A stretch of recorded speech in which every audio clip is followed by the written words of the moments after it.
சதுரங்க பிரியர்கள் அனைவருக்கும் வணக்கம். ஸோ இன்றைக்கி நம்ம பார்க்க போகிற வீடியோவில் நம்ம ஸ்போர்ட்ஸ் வேர்ல்ட் கப்பை பற்றின ஒரு அப்டேட் தான் பார்க்க போகிறோம்.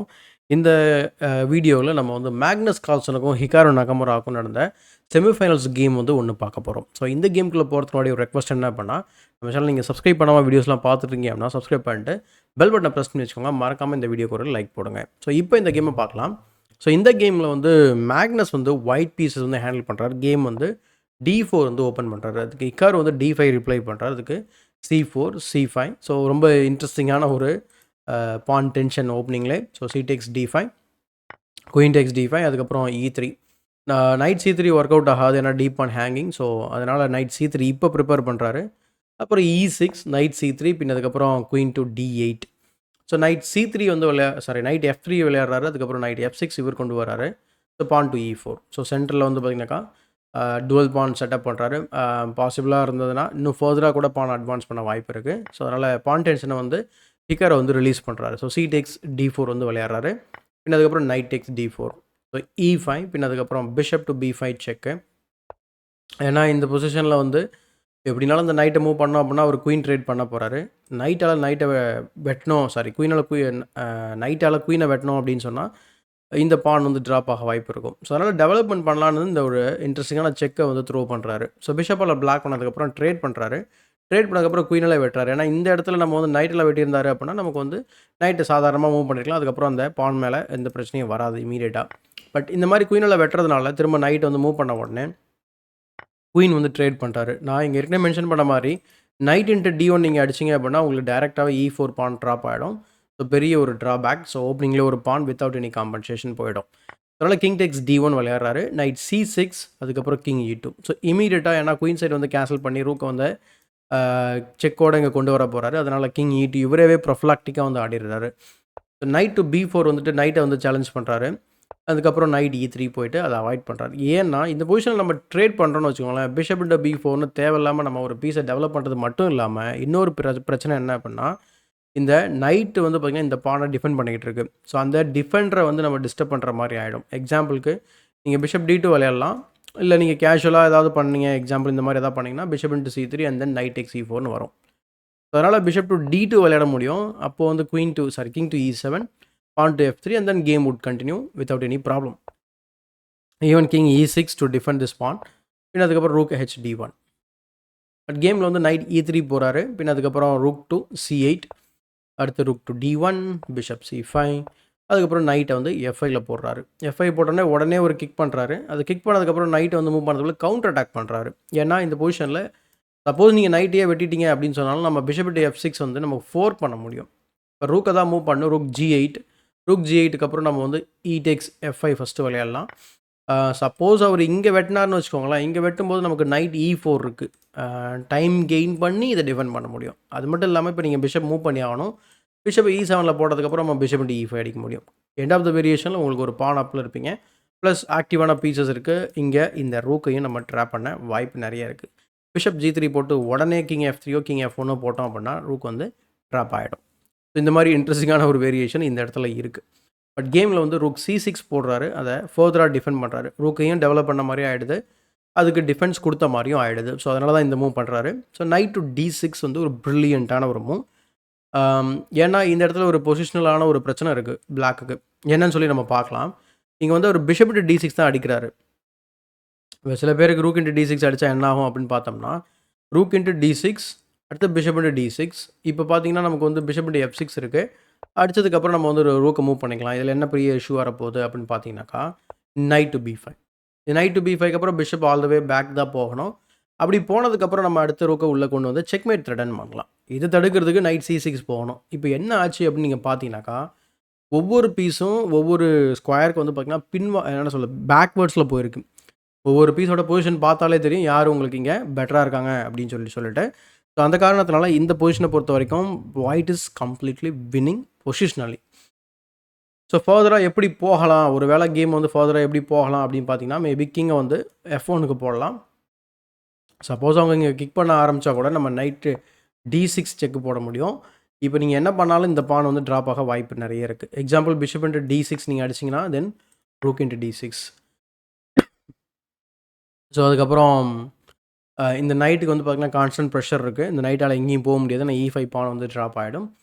ஸோ ஃபர்தரா வந்து பார்த்தீங்கன்னா, பிளாக்னால ப்ரோக்ரஸ் அப்படின்னு சொல்லி எதுவும் பண்ணுற மாரியே இல்ல. எக்ஸாம்பிள் நீங்க H5 அந்த மாரி ஏதாவது விளையாண்டீங்க அப்படின்னா, நம்ம H4 போடலாம். இப்போ ரூக்குமே எங்கேயுமே ஆக்டிவேட் பண்ண முடியாது. ஸோ லிட்ரலி வந்து பார்த்தீங்கன்னா, இந்த கிங் வந்து ஸ்டக் ஆனதுனால, சென்டர் ஆஃப் த போர்ட்ல இந்த 2 பீஸுமே வந்து பார்த்தீங்கன்னா, பேரலைஸ் ஆன மாரி ஆயிடுது. ஸோ அதனால தான் இத சொன்னேன் நானு. ரூக் இன்டு D6 அடிச்சீங்க அப்படின்னா, ஒரு பொசிஷனலா வந்து இந்த பொசிஷன் ரொம்ப மோசமான நிலைமைக்கு தள்ளப்படுவீங்க. இவென்ச்சுவலி இது வந்து பார்த்தீங்கன்னா, ஒரு லாங் ரன்ல இது ஜுக்ஸாங் அப்படின்னு சொல்லலாம். பிஷப் இன்டு D6 அதுக்கப்புறம் பிஷப் இன்டு F6 காசல்ஸ் பின் அதுக்கப்புறம் rook AC1 rook FC8 pawn to G4 knight A6 அதுக்கப்புறம் ரூக் டு D5. ஸோ ரூக்கை சென்ட்ரலைஸ் பண்ணி இங்கே E5க்கு ப்ரெஷர் பண்ணுறத உங்களால் பார்க்க முடியும். ஸோ நைட் B4 போயிட்டு ரூக்கையே அட்டாக் பண்ணுறாரு. ஸோ தட் இந்த ரூக்னால இங்கே கேப்சர் பண்ண முடியாது. ஸோ ரூக் D2 ட்ராப் பண்ணுறாரு. பின் அதுக்கப்புறம் பிஷப் F8 போகிறாரு. பிஷப் F8ஓட ஐடியா என்ன அப்படின்னா பிஷப் G7 வந்துட்டு சேலஞ்ச் பண்ணுறதுக்காக தான். ஸோ பிஷப் E7 போகிறாரு. முடியவே முடியாதுன்னு சொல்லிட்டு அவர் திரும்பவும் வந்து சேலஞ்ச் பண்ணுறாரு. So bishop into F8 king into F8 பின் அதுக்கப்புறம் ரூக் C D1. ஸோ ரூக்கை வந்து டபுள் பண்ணி உள்ளே இன்ஃபில்ட்ரேட் பண்ண பார்க்குறாரு. ஸோ நைட் A6 அண்ட் இந்த பொசிஷனை பொறுத்த வரைக்கும் ரூக் B6 வந்து பார்த்தீங்கன்னாக்கா ஒரு இன்ட்ரெஸ்டிங்கான ஒரு ட்ராப். என்ன ட்ராப் அப்படின்னா, இப்போ ஃபர்தராக இந்த நைட் உள்ளே வராது. இந்த நைட் எப்போலாம் மூவ் ஆகுதோ அங்கே இங்கே ஒரு டிஸ்கவரி செட்டப் பண்ணலாம். அப்போ இந்த ரூக்குமே வந்து ஆக்டிவாக விளையாட முடியாது. ஸோ அதனால தான் இந்த பொசிஷன் வந்து நல்லா இன்ட்ரெஸ்டிங்கான பொசிஷனாக இருந்திருக்கும். இதை தவிர்த்து வேறு என்ன மூலாம் வந்து பிளாக் இருக்குது அப்படின்னு பார்த்தோம்னா, கிங் டு G7 ட்ரை பண்ணலாம். அல்லது ஈவன் ரூக் டு E6 கூட ட்ரை பண்ணலாம். ஜஸ்ட் மெயின்டெனிங் த ரூக் அந்த 6th ரேங்க் அந்த மாதிரி. அல்லது ரூக் 6th ரேங்க்லேருந்து C7 போகலாம். இல்லை நைட் A6 தான் லாஸ்ட் ரெக்கமெண்டட் மூவ். இதில் என்ன இஷ்யூ அப்படின்னா, நமக்கு இந்த நைட் டு B5 இஷ்யூ இருக்குது.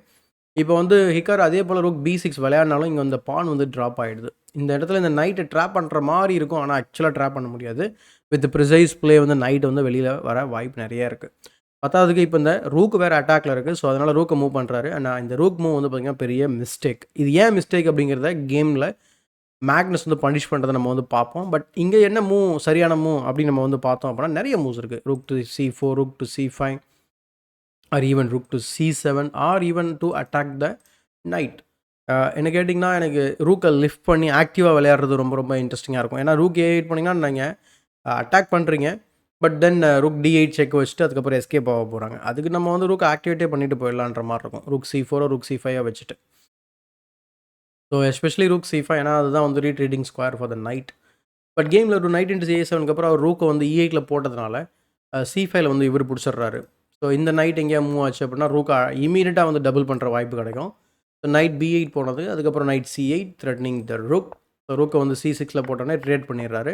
ட்ரேட் பண்ணதுக்கப்புறம் நைட் B6 ஏற்கனவே ஒரு பான் அப்பில் இருக்காரு. ஸோ என் கேம் ஃபர்தராக போக போக மேக்னஸ்க்கு தான் அட்வான்டேஜ் அதிகம். ஸோ நைட் D4 செக் வச்ச உடனே கிங் E3 விளையாடுறாரு. பின் அதுக்கப்புறம் king G7 night to D7 அதுக்கப்புறம் நைட் டு E6 போகிறாரு.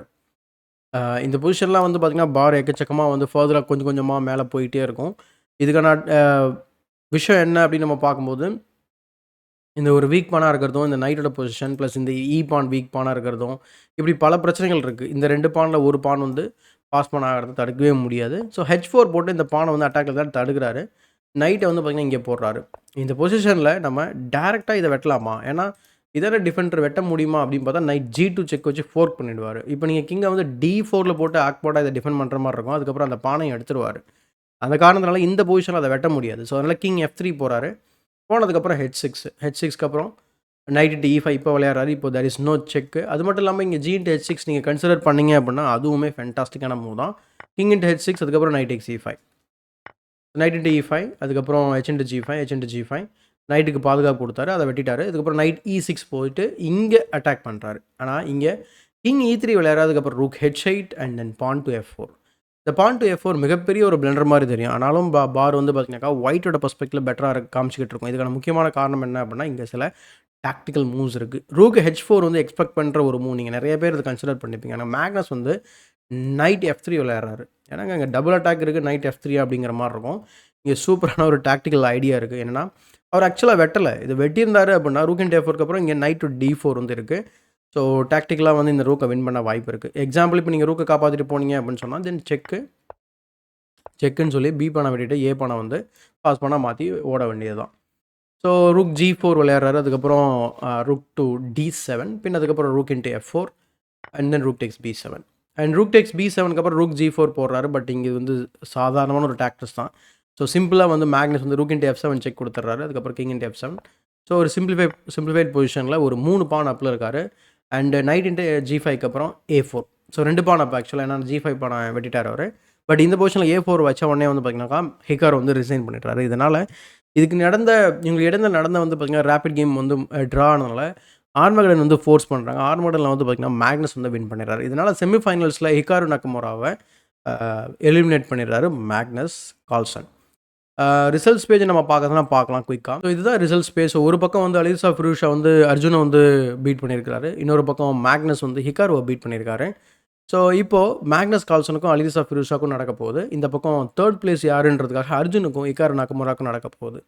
ஆன்லைன் வந்தாலே நம்மளுடைய இந்தியன் பிளேயர்ஸ் வந்து கொஞ்சம் ஸ்ட்ரகிள் ஆகிறத உங்களால் பார்க்க முடியும். பட் இந்த முறை அர்ஜுன் எதிகேசி இந்த லெவல் வரைக்கும் வந்திருக்காரு. ப்ளஸ் மிஹால் சரீனும் வந்து பார்த்திங்கன்னா மேக்னஸ் கூட குவார்டர் ஃபைனல்ஸோட வந்து ஆடிருக்காரு. அதுவே வந்து பார்த்திங்கன்னா ரொம்ப பாராட்டக்கூடிய ஒரு விஷயமாக தான் பார்க்குறேன் நான். ஸோ இதை பற்றி நீங்கள் என்ன நினைக்கிறீங்க அப்படிங்கிறத கமெண்ட் செக்ஷனில் பதிவு பண்ணுங்கள். மேக்னஸ் வெர்சஸ் அலிசா ஃபிரூஷா தான் ஃபைனலில் யார் வின் பண்ண போகிறாங்கன்னு நினைக்கிறீங்க அதையும் நீங்கள் ட்ரை பண்ணி கமெண்ட்டில் போடுங்க. அண்ட் இந்த வீடியோ பிடிச்சிருந்தா மறக்காமல் லைக் போடுங்க, மற்றவங்களுக்கு ஷேர் பண்ணுங்கள். தமிழ் செஸ் சேனலை சப்ஸ்கிரைப் பண்ணாமல் பார்த்துட்டீங்கன்னா சப்ஸ்கிரைப் பண்ணிட்டு பெல் பட்டனை ப்ரெஸ் பண்ணி வச்சுக்கோங்க. இதே போல் ஒரு பயனுள்ள வீடியோவுடன் உங்களை சந்திக்கும் வரை உங்களிடம் விடைபெறுவது உங்கள் சதுரங்க சாணக்கியன்.